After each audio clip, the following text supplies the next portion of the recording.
పిల్లలు, యువతుల భద్రతకు మరింత ప్రాధాన్యత ఇవ్వాలని పిఠాపురం నూకరాజు కుటుంబానికి న్యాయం చేయాలని డిమాండ్ చేస్తూ కాకినాడలో చలో కాకినాడ ర్యాలీ నిర్వహించారు.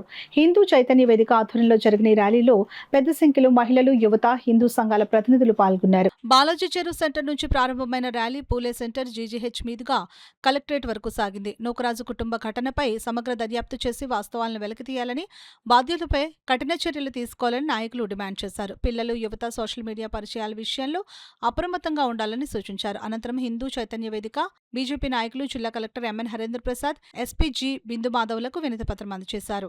ఘటనపై నిష్పక్షపాత దర్యాప్తు చేసి నేరం రుజువైన వారిపై చట్టపరమైన చర్యలు తీసుకోవాలని కోరారు. ఎక్కడికక్కడ వ్యతిరేకించే చోట వ్యతిరేకిస్తుంది, వ్యతిరేకించలేక బయటికి చెప్పలేక పరువు కోసం ఆగి ఉన్న సమాజం చాలా ఉంది. హిందూ సమాజం గుర్తించాలి, అర్థం చేసుకోవాలి. ప్రభుత్వం దీని మీద ప్రత్యేకమైన శ్రద్ధ తీసుకొని ఇటువంటి వాళ్ళని ఎక్కడెక్కడున్నారో ఏరివేసే ప్రయత్నం చేయాలి. ఏదో తీసుకొచ్చేసి కంటి తుడుపుగా హిందువులను మభ్యపెట్టడం కోసం అరెస్టు చేస్తే సరిపోదు, తీవ్రమైన చర్యలు తీసుకోవాలి. మేము డిమాండ్ చేస్తున్నాం హిందూ చైతన్య వేదిక తరఫున. ఖచ్చితంగా ఆ ఆస్తిని ఏ విధంగా అయితే వాళ్ళ చెల్లెళ్ళ పేరు మీద, అక్కల పేరు మీద రాయించుకున్నాడో ఆ ఆస్తిని మొత్తం ఆ పిల్లవాడి పేరు మీద రాయించాలి, నూకరాజు మనవడి పేరు మీద రాయించాలి. ఆ తర్వాత అతన్ని మీరు ఎన్కౌంటర్ చేస్తారా లేకపోతే శిక్షిస్తారా, ఏం చేస్తారో చేయాలి. ఇది మాత్రం ఖచ్చితంగా మా డిమాండు, హిందూ సమాజం డిమాండ్. బుల్డోజర్ ఎందుకు రాదు?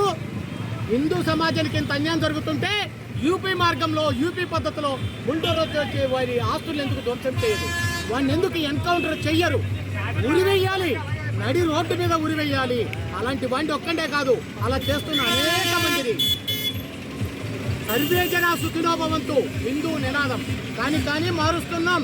హిందూ సర్వే సజ్జనా సుఖినో భవంతు, సర్వే సజ్జనులు మాత్రమే సుఖంగా ఉండాలి. దుర్మార్గులు హిందుత్వాన్ని నాశనం చేయడం కోసం, హిందూ మానబిందువులను అవమానపరచడం కోసం పనిచేస్తే ఇలాంటి షాదిక్ ఖాన్లు కానీ, రసూళ్ళు కానీ, అబ్దుల్లాలు కానీ ఇటువంటి ఎవ్వడున్నప్పటికీ కూడా తీవ్రమైన చర్యలు తీసుకోవాలని చెప్పేసి కోరుతున్నాం.